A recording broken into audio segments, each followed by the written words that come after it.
Hey everyone, Brandon here from Trucksafe. It's no secret that trucking is one of the heaviest regulated industries in the United States, at least from a safety perspective.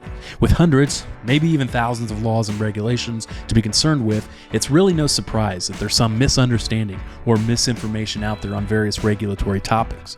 In this series of videos, we're working to dispel some of the most widespread trucking compliance myths and hopefully bring some clarity to these often complex issues.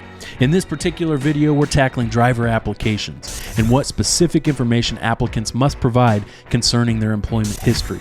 So stay tuned and do us a favor, hit that like and subscribe button below if you find this type of content helpful.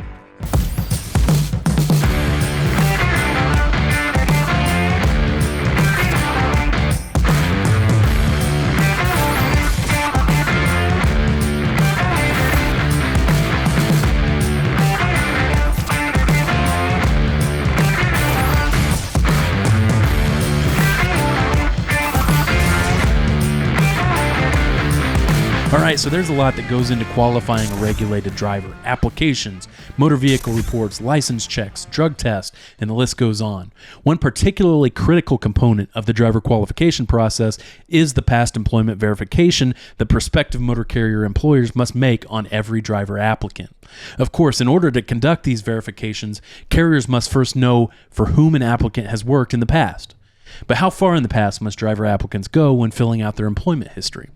Some will tell you that regulated drivers must provide a full 10-year employment history on their application, but that's not exactly true. So let's break it down. Part 391 of the Federal Motor Carrier Safety Regulations contains the minimum qualification standards for interstate drivers.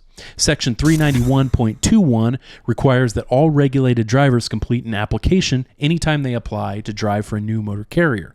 And that same regulation establishes what information must be collected in those applications, including things like the applicant's name, date of birth, license type and number, etc. Now, when it comes to employment history, the regulation says that all applicants must provide a list of the names and addresses of the applicant's employers during the 3 years preceding the date the application is submitted.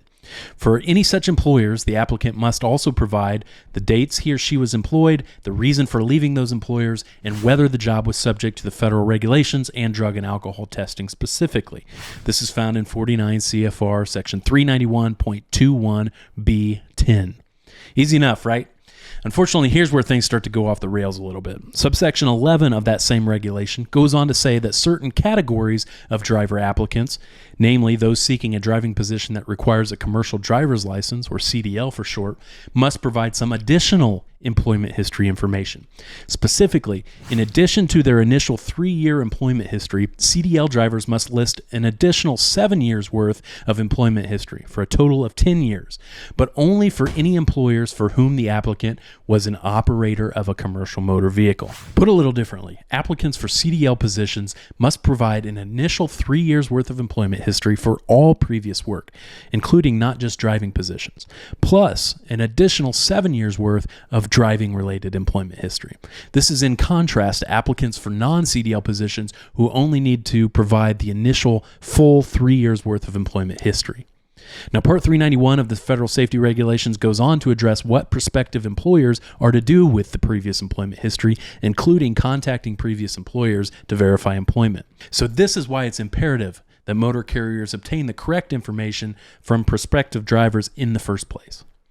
All right, to wrap things up here, contrary to some folks' belief that carriers must obtain a full 10 years worth of employment history from all driver applicants, Section 391.21 of the federal regulations actually requires carriers to obtain a full 3 years worth of employment history from all applicants and the additional 7 years worth of driving work history from those seeking a CDL position. For even more in-depth information about the driver qualification process and other major aspects of the federal and state safety regulations, be sure to check out our innovative online courses for safety managers and drivers over at trucksafeacademy.com. Also, be sure to check out our detailed compliance articles on our website at trucksafe.com and follow us on our various social media pages for the latest highway transportation news and analysis. Thanks for watching.